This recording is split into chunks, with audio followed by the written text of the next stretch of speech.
Friends, unique recipe Roksana চ্যানেলে তোমাদেরকে অনেক অনেক স্বাগত। আজকে আমি রান্না করছি ডাব চিংড়ি। চিংড়ি প্রেমীদের অন্যতম পছন্দের ডিশ নিঃসন্দেহে কিন্তু ডাব চিংড়ি।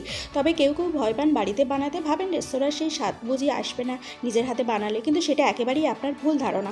এবং সঠিকভাবে বানাতে পারলে আপনার বানানো ডাব চিংড়ির কাছে ফেল করে যাবে কিন্তু বড় বড় রেস্তোরাঁর মেনু কার্ড দেখলে প্রথমেই কিন্তু আপনারা অর্ডার করেন ডাব চিংড়ি। জানুন ঠিক সেই রকম স্বাদ কীভাবে বাড়িতে পাবেন। ভিডিওটা তোমরা কেউ স্কিপ করবে না, ভিডিওটি না টেনে তোমরা প্রথম থেকে শেষ অবধি দেখবে। আশা করছি আমার এই ভিডিওটি তোমাদের ভালো লাগবে, আর ভালো লাগলে লাইক, শেয়ার এবং সাবস্ক্রাইব করে দেবে। পাশে থাকা বেল আইকনটি অবশ্যই করে তোমরা প্রেস করে দিও। চলো দেরি না করে একবার রেসিপিটি দেখে নেওয়া যাক। প্রথমে তোমরা একটা মিক্সিং বোল নিয়ে নাও মশলাটা রেডি করার জন্য। ওর মধ্যে পেঁয়াজ এবং কাঁচা লঙ্কার পেস্টটা তোমরা দিয়ে দেবে 2 টেবিল স্পুন মতো। তারপর 1 টেবিল স্পুন মতো তোমরা পোস্ত বাটা দিয়ে দাও। 1 টেবিল স্পুন মতো সর্ষে বাটা, 1 টেবিল স্পুন মতো আদা রসুন জিরে বাটা আমি একসঙ্গে বেটে রেখেছি, তোমরা চাইলে আলাদা আলাদাভাবেও দিতে পারো। তারপর স্বাদ অনুযায়ী পরিমাণ মতো নুন দিয়ে দাও। পরিমাণ মতো তোমরা হলুদ গুঁড়ো দিয়ে দাও। 2 টেবিল স্পুন মতো সর্ষের তেল। 4-5টা তোমরা গোটা কাঁচা লঙ্কা দিয়ে দেবে। দিয়ে এবার মশলাটা ভালো করে তোমরা মিশিয়ে নাও।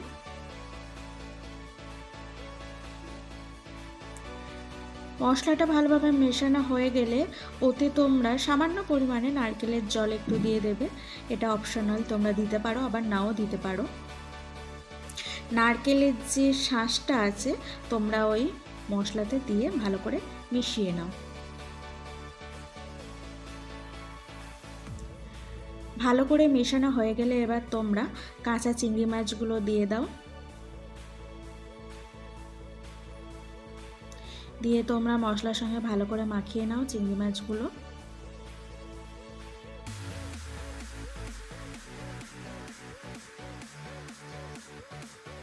যে যেমন মিষ্টি খাবে স্বাদ অনুযায়ী পরিমাণ মতো চিনি দাও। দিয়ে তোমরা ভালো করে মশলাটা মিশিয়ে নাও।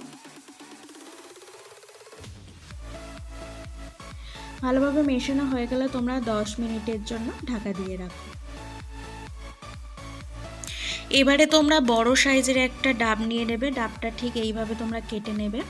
দেখবে যে ডাবের মধ্যে শাঁস থাকে সেই রকম একটা বড় ডাব নিয়ে নেবে। এবার ওর মধ্যে চিংড়ির মিশ্রণটা তোমরা ঢেলে দাও।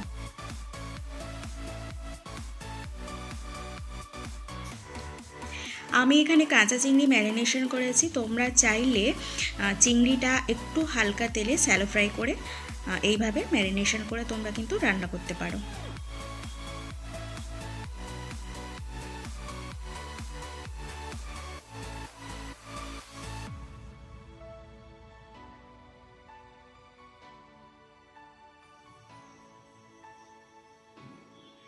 আচ্ছা, আমি এখানে একটা মশলা অ্যাড করতে ভুলে গেছিলাম, গরম মশলা তোমরা আগে অ্যাড করে নেবে। আমি ভুলে গেছিলাম বলে পরে অ্যাড করে নিচ্ছি। দিয়ে তোমরা ভালো করে একটু গরম মশলাটা মিক্সড করে নাও। তারপর 1 টেবিল স্পুন মতো তোমরা সর্ষের তেল দিয়ে দাও। দিয়ে একটু ভালো করে মিশিয়ে নাও। দিয়ে দাও 2টো কাঁচা লঙ্কা। এটা অপশনাল, দিতে পারো আবার নাও দিতে পারো, কারণ কাঁচা লঙ্কা আগে দিয়েছো। সব দেয়া হয়ে গেলে তোমরা ঢাকা দিয়ে দাও। আচ্ছা, এবার ঢাকনাটা বন্ধ করার জন্য তোমরা একটা ময়দার ডো বানিয়ে নেবে। নিয়ে ঠিক এইভাবে তোমরা ময়দার ডোটা দিয়ে ঢাকনাটা বন্ধ করে দেবে।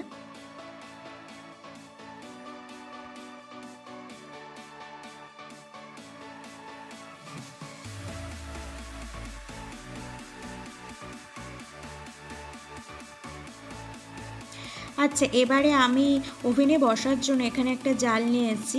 তোমরা এমনি যদি বসে যায় তাহলে জাল ইউজ করার কোনো প্রয়োজন নেই। আমার বসছিল না বলেই আমি একটা জাল নিয়েছি। তো এইভাবে ভালো করে ডাবটা তোমরা বসিয়ে দেবে। দিয়ে তোমরা হাই হিটে 30 থেকে 40 মিনিটের জন্য তোমরা এটা কুক করবে।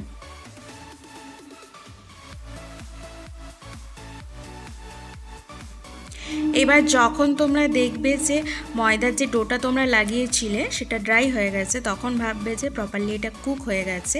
এবার তোমরা একটা চামচের মাধ্যমে এটা আস্তে আস্তে ছাড়িয়ে ফেলে দাও।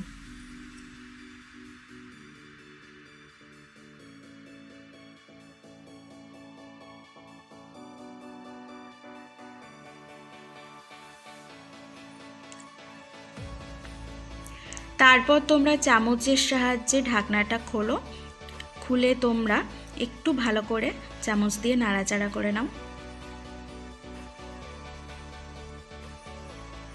এবারে তোমরা দেখো ডাব চিংড়িটা বেশ কি সুন্দর প্রপারলি কুক হয়ে গেছে, চিংড়ির কালার চেঞ্জ হয়ে গেছে, গ্রেভিটাও বেশ সুন্দরভাবে কুক হয়ে গেছে। এটা তোমরা গরম গরম ভাতের সঙ্গে কিংবা নানের সাথে কিংবা পরোটার সাথে কিংবা রুটির সাথেও পরিবেশন করতে পারো। আর ভিডিওটা ভালো লাগলে প্লিজ তোমরা লাইক, শেয়ার এবং সাবস্ক্রাইব করতে ভুলো না।